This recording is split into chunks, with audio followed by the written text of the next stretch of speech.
Open, open, open.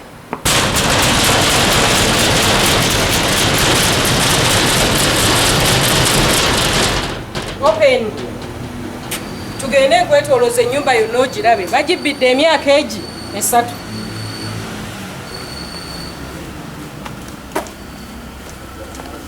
Ne babba ennyumba. Weewano wonna bali omwo waggulu bali mu kukwata vidiyo. Myaka egi 3. Wano e Bulange Mengo zoni Bulange A. Now leero 15 bakyalemeddemu. Ngenda kuwa ebifaananyi byabwe n'amanya gaabwe ne gye bakolera. Mujja givaamu, I'm telling you. Mujja fuluma. I want my house back. Abaana bange babe ne we basula.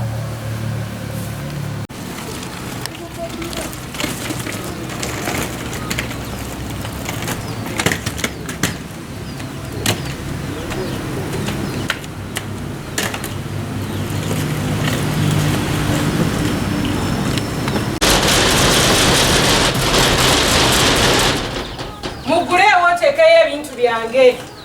Open.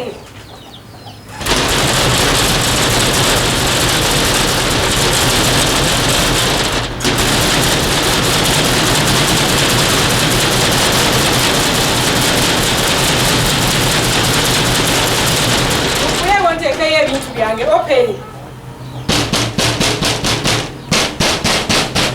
Open, open.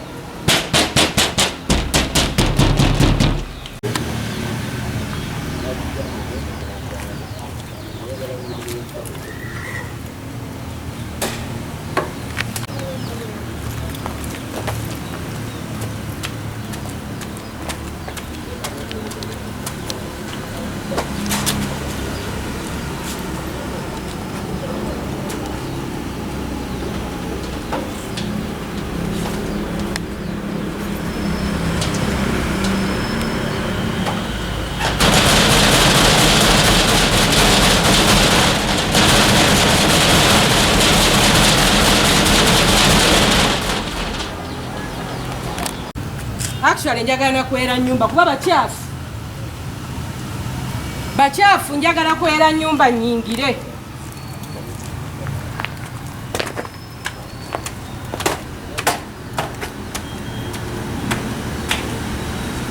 Mukulewo njere ennyumba ngirongoose nyingire. Open!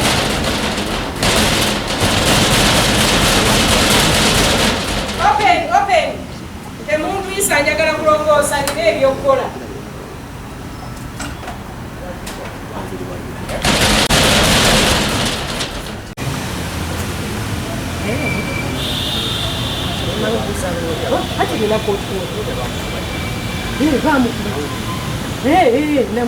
Nina court order baada ngamba mbu bailiff nga bailiff wani.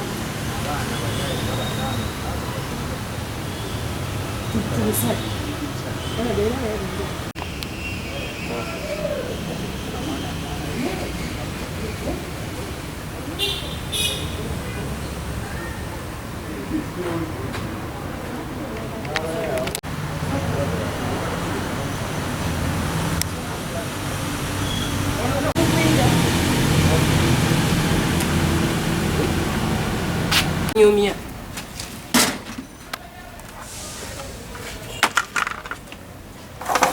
Wana kijangu na obelengo nyambako.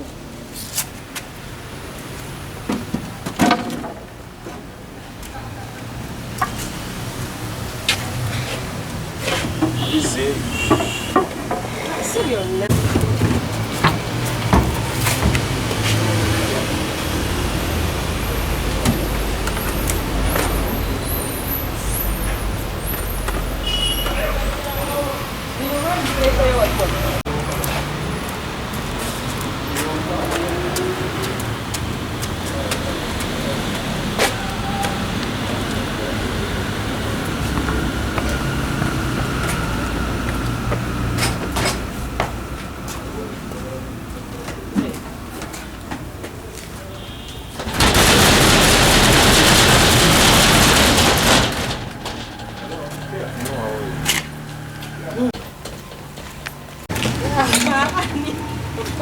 Nonya sente tu.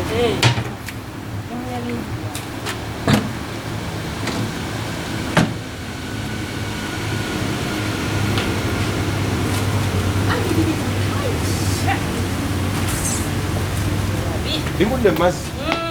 Yangu okwongereyo.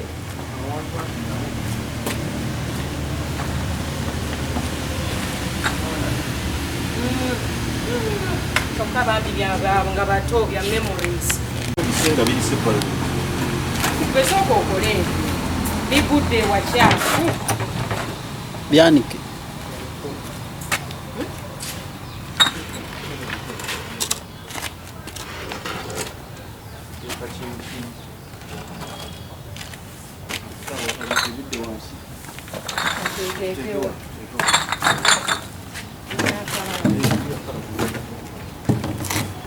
Byawulo kuno kweku.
Yoyo osi wawana oyo yajja wano olinga omulamuzi lwe yajja wano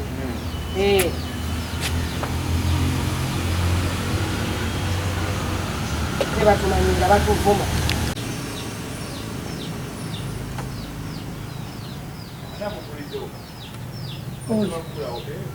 bulijjo tebagula anti bagula baali bagula kyebavudde tebagula yangu kankusongere wobo obiteeka kalina yajja na kaveera ayagala tika kalina Tukola abantu abamu bagezi bafuna apangisa tayagala wange ali mu kizimbe kye. Era kati nayiga bajja na kaveera baagala kutika kalina badde ewaabwe kyokka balokole basula mu kyaki boolaba abo sikiwa nti no pasita waabwe asigaza ekimu eky'ekkumi mu eyo kyaki bano be bakibba bano ekimu eky'ekkumi mu kyaki ono baba gyasabira akibba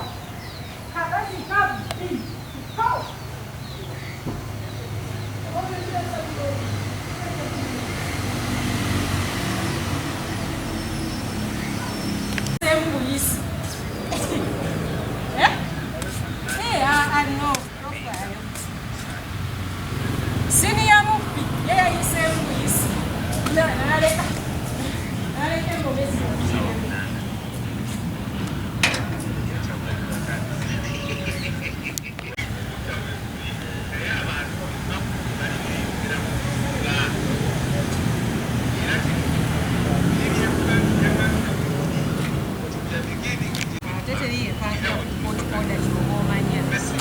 so you go so go capturing it.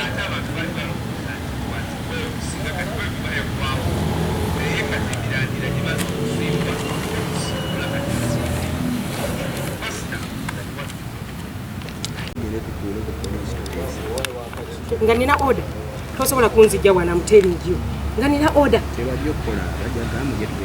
mbagamba sigenda osaaga mbagamba sigenda asooka embuzi no yawange implication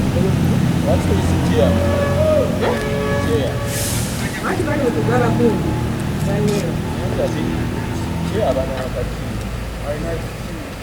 Aina technical advice.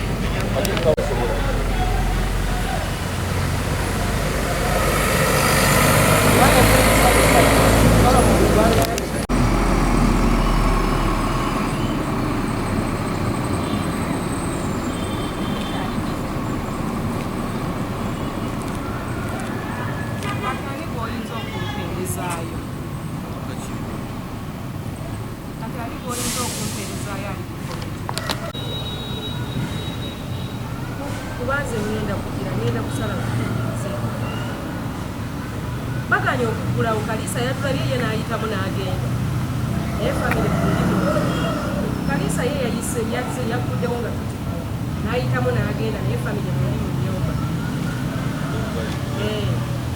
omukyala mwali n'abaana singira mu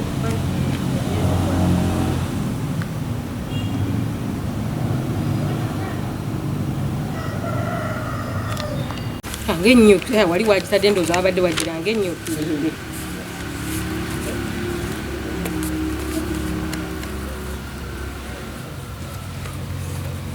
kaakati ntandike this point tuyite ne welda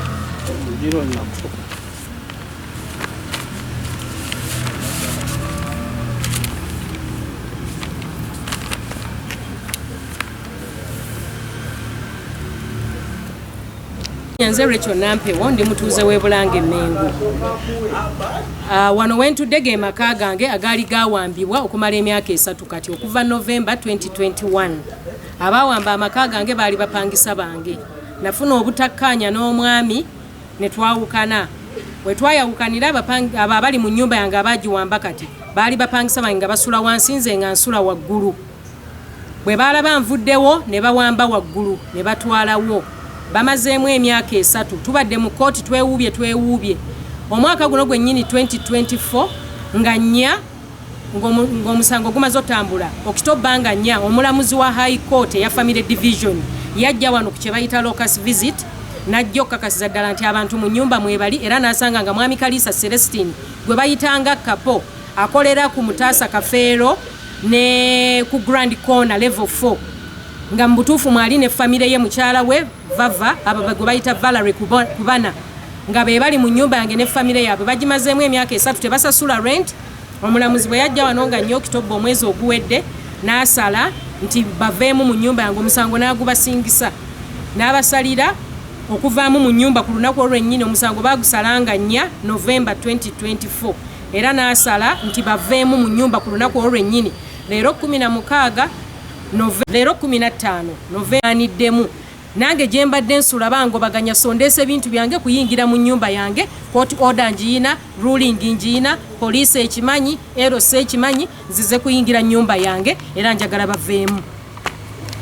Bwengezaako okwogera naye tayagala kwogera nange yawoza nti amateeka ate nga amateeka gamala dde okusalawo nti nkomewo mu nnyumba yange baganya okunzigulira bali mu nnyumba beegazaanya wanyizi by'eddembe ne Ssemakadde chairman wa local council gwe bakalonda bajje balwanirire eddembe ly'obuntu kuba oda njirina amateeka gasalawo bave mu nnyumba ebitongole byonna ebirwaniriri by'eddembe naddala eby'abakyala n'abaana kuba nnina abaana siina we mbasuza.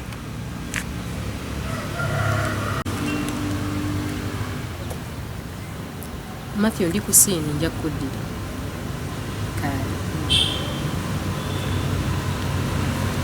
aviira wansi gye baalinga basula nga mbabanja miliyoni 7 n'emitwalo 8 that's 7.8 when nagenda Emengo n'embalopa Emengo court to recover my rent Emengo ne bansingisa omusango nti bemmanja ba owning ekizimbe omuntu atayina kyapa ogamba otya nti owning ekizimbe omulamuzi eyasala omusango mu Mengo court yagamba tebalina kunsasula sente zange mbu kubanga mbu we co-own the building.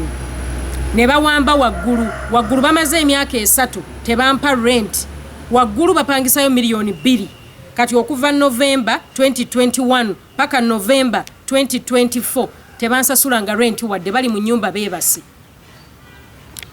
nga Minister Balamu akwasaganya eby'abaana kuba nnina abaana nange bankasukidde ebintu ebweru kwekkomawo mbeere mu nnyumba yange kuba kooti yaginziriza mu mateeka nina abaana sebo Balamu nkusaba ojjo nnyambe saba Minister n'abakooba ne Minisita Mayanja abakwasaganya eby'ettaka baveeyo bajje banwanirire kubanga abaana bange siina we mbateeka ate nga court order ngiina efulumya abantu bano nsaba buyambi n'ew'omukulembeze w'eggwanga bajje banyambe bafulumye ababbi bano abalemedde mu nnyumba yange.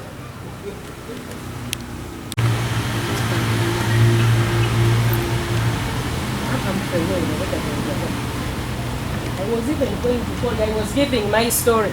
I was giving my... It doesn't. It's immediate effect.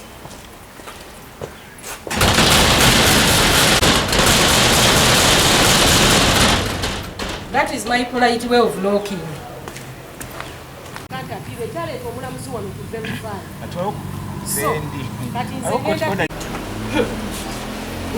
Koti ode gamba nti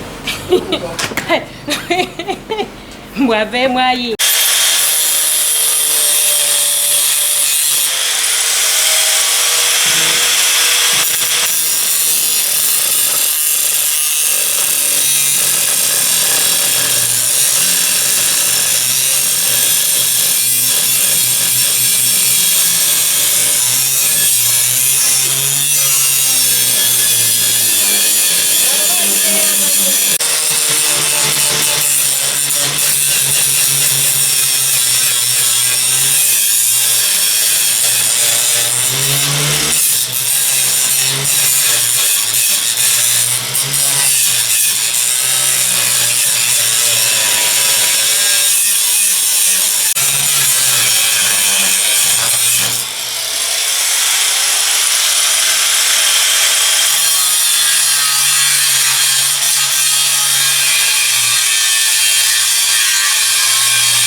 bigende wabwe date ebisumuzo byawo mbirina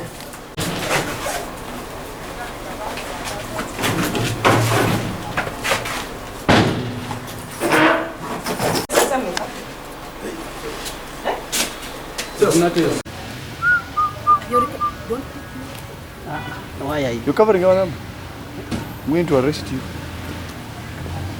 Why do you want to arrest me?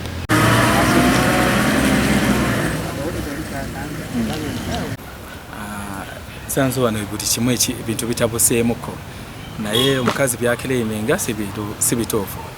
Court order yafulumye byakiraiminga nti court order yafuluma nga nnya bakola court order nga nnya ng'omuntu balina omwennaku aga 30 days abeere nga apiirinze. So within that short time okuva nga nnya paka kati wazze okugyamu okufulumya ebintu by'omusajja ebbanga libadde terinatuuka.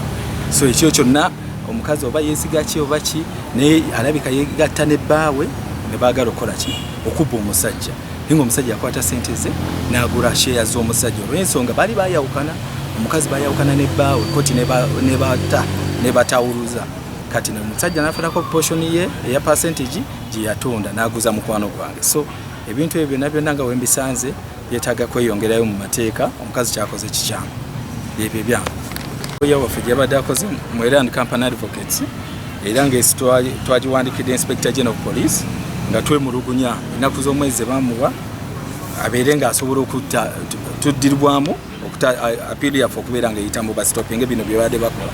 Era ebbaluwa yino gye twakoze nga tugiweereza wa Inspector General of Police ne bayolaga nti bagirecevinze. So ye information eriwo.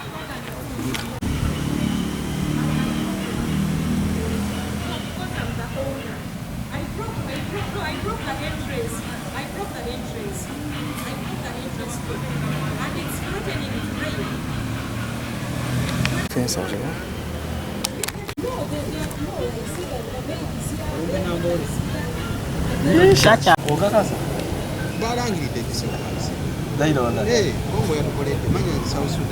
Yakubyeko. Kali by all means tuyita best loser.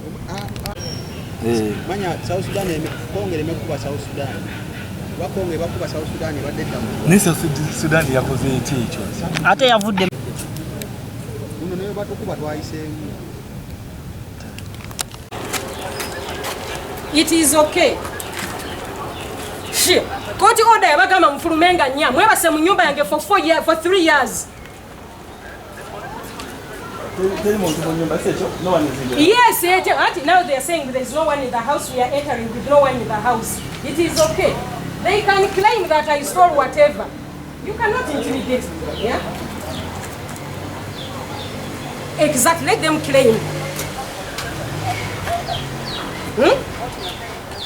Yeah. He left.